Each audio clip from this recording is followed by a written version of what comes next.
മാധ്യമ സുഹൃത്തുക്കൾ ചോദിച്ച എല്ലാ ചോദ്യങ്ങൾക്കും സംസ്ഥാന അധ്യക്ഷൻ ഇന്നലെ വിശദമായിട്ട് ഉത്തരം പറയുന്നതാണ് ഞാൻ കണ്ടത്.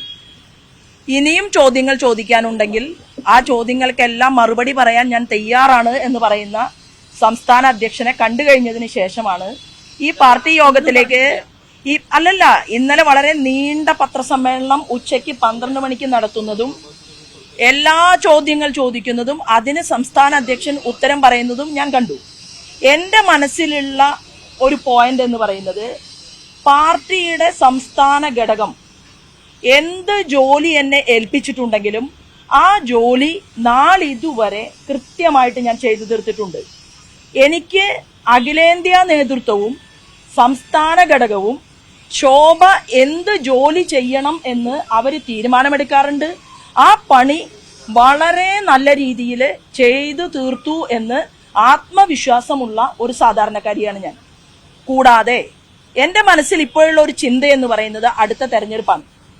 കോൺഗ്രസിന്റെ UDFന്റെ ശ്രീമാൻ BD സതീശന്റെ ഒരു വെല്ലുവിളി ഭാരതീയ ജനതാ പാർട്ടി അതിശക്തമായിട്ട് ഏറ്റെടുക്കുകയാണ്. പാലക്കാട് മുനിസിപ്പാലിറ്റിയിൽ പന്തയം വെക്കാം, ഒരൊറ്റ സീറ്റ് ഒരു മുനിസിപ്പൽ കൗൺസിലറെ UDFന് അധികം ഉണ്ടാക്കാൻ സാധിക്കുമോ? അത് വെല്ലുവിളിയായിട്ട് ഏറ്റെടുക്കാൻ ഭാരതീയ ജനതാ പാർട്ടി തയ്യാറാണ്. മറ്റൊന്നുകൂടി പറയാനുള്ളത്, ഞങ്ങളെ സംബന്ധിച്ച്, എന്നെ സംബന്ധിച്ച് ഞാൻ അടിവരയിട്ടുകൊണ്ട് പറയുകയാണ്, അടുത്ത പഞ്ചായത്ത് മുനിസിപ്പൽ കോർപ്പറേഷൻ തെരഞ്ഞെടുപ്പിൽ മാധ്യമ സുഹൃത്തുക്കളുടെ മുന്നിലാണല്ലോ പറയുന്നത്, തിരുവനന്തപുരവും തൃശൂരും ഉൾപ്പെടെയുള്ള കോർപ്പറേഷനുകൾ ഞങ്ങൾ ഭരിക്കും.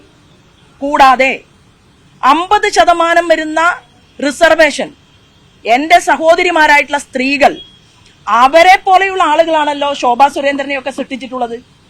ഞങ്ങളെ അടിത്തട്ടിൽ നിന്നുകൊണ്ട് പണിയെടുത്ത് പശ കുറുക്കി പോസ്റ്റർ ഒട്ടിച്ച് ഈ പ്രസ്ഥാനത്തെ വളർത്താൻ വേണ്ടി, ഞങ്ങളെ വളർത്താൻ താഴെ നിന്ന് മുദ്രാവാക്യം വിളിച്ചിട്ടുള്ള പാവപ്പെട്ട പ്രവർത്തകന്മാർ, അവരിൽ നിന്നുള്ളവരെ മുനിസിപ്പൽ ചെയർമാനായിട്ടും മുനിസിപ്പാലിറ്റിയിലെ കൗൺസിലർമാരായിട്ടും പഞ്ചായത്ത് പ്രസിഡന്റുമാരായിട്ടും പഞ്ചായത്ത് മെമ്പർമാരായിട്ടും ഒക്കെ ഇരുത്താനുള്ള ഒരു തെരഞ്ഞെടുപ്പ് വരാൻ പോവുകയാണ്.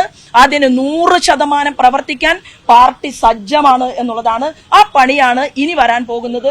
ഇത് മാത്രമേ എന്റെ തലയ്ക്കകത്തുള്ളൂ.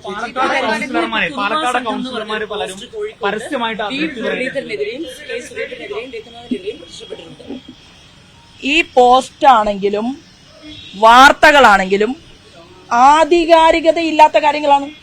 കാരണം പോസ്റ്റർ ഒട്ടിക്കാൻ, അർദ്ധരാത്രിയിലെ പോസ്റ്റർ ഒട്ടിക്കാൻ ആർക്ക് വേണമെങ്കിലും സാധിക്കും. അപ്പൊ അതിനെക്കുറിച്ചൊക്കെ ഇപ്പോ മാധ്യമ സുഹൃത്തുക്കൾ നിസ്സാരക്കാരൊന്നല്ലല്ലോ. നിങ്ങൾക്കും അറിയാം ഈ കിട്ടുന്ന വാർത്തകളിൽ ഏതൊക്കെയാണ് യാഥാർത്ഥ്യം, ഏതൊക്കെയാണ് യാഥാർത്ഥ്യമല്ലാത്ത. ഇന്നലെ തന്നെ ഭാരതീയ ജനതാ പാർട്ടിയുടെ സംസ്ഥാന കമ്മിറ്റി ഓഫീസിൽ നിന്ന് സംസ്ഥാന അധ്യക്ഷൻ തന്നതുപോലെയാണ് ഒരു വാർത്ത ബ്രേക്കിംഗ് ന്യൂസ് ആയിട്ട് എല്ലാ മാധ്യമങ്ങളും പ്രസിദ്ധീകരിച്ചു കണ്ടത്. അതിനുശേഷം അദ്ദേഹം പത്രസമ്മേളനം നടത്തിയപ്പോ വ്യക്തിപരമായിട്ട് എന്റെ പേരെടുത്തുകൊണ്ട് ഏതോ ഒരു മാധ്യമം ചോദിക്കുകയുണ്ടായി.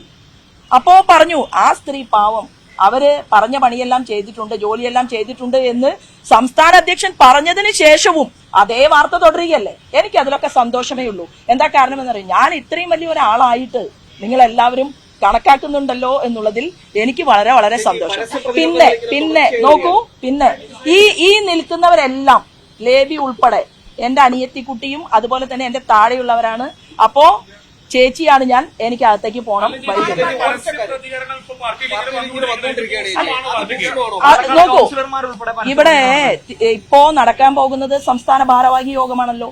ആ യോഗവുമായി ബന്ധപ്പെട്ടുകൊണ്ട് പാർട്ടി എന്തെല്ലാം നടപടിക്രമങ്ങളാണ് ആലോചിക്കുന്നത് എന്നതിനെ കുറിച്ച് ഇപ്പൊ അടുത്ത മണിക്കൂറുകളിലല്ലേ അകത്തുണ്ടാവാൻ പോകുന്നത്. നോക്കൂ, അത് കഴിഞ്ഞ് നിങ്ങളെ സംസ്ഥാന അധ്യക്ഷൻ കാണുമല്ലോ. സംസ്ഥാന അധ്യക്ഷൻ തന്നെ നിങ്ങളെ കാണും. അല്ലല്ല, നോക്കൂ, ഇങ്ങനെ കുത്തിത്തിരിപ്പ് ചോദ്യങ്ങളൊന്നും പച്ച പിടിക്കാൻ പോകുന്നില്ല. അല്ല, ഇപ്പൊ ഞാൻ എന്താ പറഞ്ഞത്? അല്ലല്ല, ഏതാണ്? അല്ലല്ല, അതിന്റെ മറുപടിയല്ലേ സംസ്ഥാന അധ്യക്ഷൻ പറഞ്ഞു കഴിഞ്ഞത്. ഇപ്പൊ സംസ്ഥാന അധ്യക്ഷൻ പറഞ്ഞു കഴിഞ്ഞതിനേക്കാൾ കൂടുതലായിട്ട് ഞാൻ എന്താ അതിനെ കുറിച്ച് പറയാനുള്ളത്? ഒന്നും പറയേണ്ട ആവശ്യമില്ലല്ലോ.